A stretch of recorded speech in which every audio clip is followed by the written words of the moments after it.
আচ্ছা তুমি সাকিবের ভাই না? আচ্ছা কি হচ্ছে একটু বলো তো।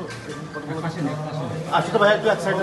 মিশা ভাই, আজকের এই যে ঘটনাটি কি এবং আপনি কি দেখলেন এবং কিসের কারণে এই ঘটনাটি আসলে একটু আপনি যতটুকু আপনি হয়তো সঙ্গে ছিলেন, আপনি দেখেছেন, আপনার কাছ থেকে একটু জানতে চাই বিষয়টা।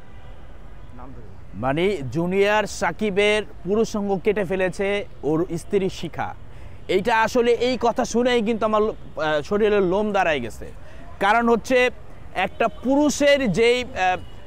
পুরুষের একটা পুরুষঙ্গ কেটে ফেলার পরে সে যে জীবিত, এখনও শুনি যে জীবিত আছে, হাসপাতালে আছে। আমার মনে হয় যে ওর মৃত্যুর দুয়ারে দাঁড়িয়ে আছে। আল্লাহ পাক ভালো জানে যে এইটা আসলে বাঁচবে কি না।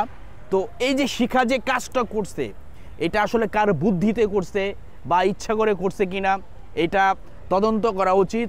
এবং শুধু তাই না, এই শিখা এত মানে ওর এত যে মানসিক প্রতিবন্ধী, মানসিক মেন্টাল, সেটা প্রমাণ করছে। ও কিন্তু হাতে নিয়ে সেই পুরুষঙ্গ যে কেটে ফেলার অংশ নিয়ে কিন্তু টুকরা নিয়ে কিন্তু সে টিকটক করে এবং পোস্ট করেছে। সে কত বড় জঘন্য, কত বড় জল্লাদ, কত বড় বদমেজাজি মেয়ে লোক। এরে দেখে যারা উৎসাহিত হচ্ছে, যেসব মহিলারা বিভিন্ন টিকটক বা বিভিন্ন সোশ্যাল মিডিয়ায় যারা হাহারি এক দিচ্ছে, যারা উৎসাহ দিচ্ছে, এরা আসলে কারা আমি জানি না। স্বামী স্ত্রীর সংসারে ঝগড়াঝাটি হতেই পারে।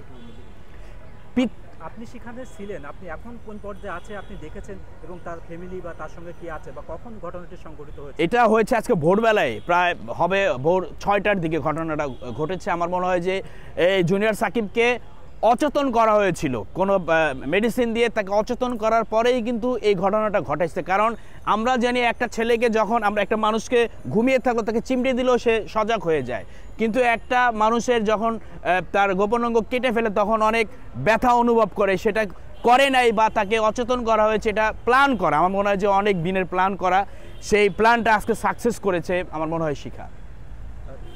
সে এখন কোন পর্যায়ে আছে এবং কোথায় আছে? এখন ঢাকা মেডিকেলে আছে, জরুরি বিভাগে আছে, অপারেশন হচ্ছে।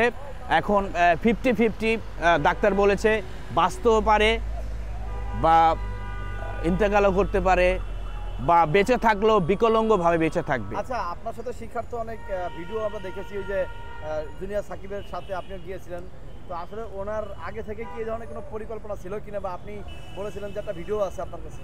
আমি একটা ভিডিওতে আমি একবার জিজ্ঞেস করেছিলাম, আসলে আরেকটা কথা, মুখ দেখে তো মানুষ চেনা যায় না, অনেকের মুখে হাসি অন্তরে বিষ। তো এই যে বিষয়টা হচ্ছে, আমি একটা ভিডিওতে জিজ্ঞাসা করেছিলাম যে আপনি আসলে শিখা, তোমার চাহিদা কি?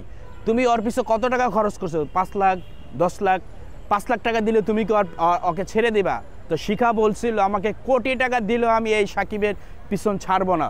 প্রয়োজনে ওরে মেরে আমি জেলে যাব, প্রয়োজনে ওকে মেরে আমি বিধবা হব, কিন্তু অন্য কারো সাথে, কোনো মেয়ের সাথে আমি ওকে দেখতে পারবো না। আসলে এটা ভালোবাসা নাকি প্রতিহিংসা, এটা আপনারাই ভালো জানেন।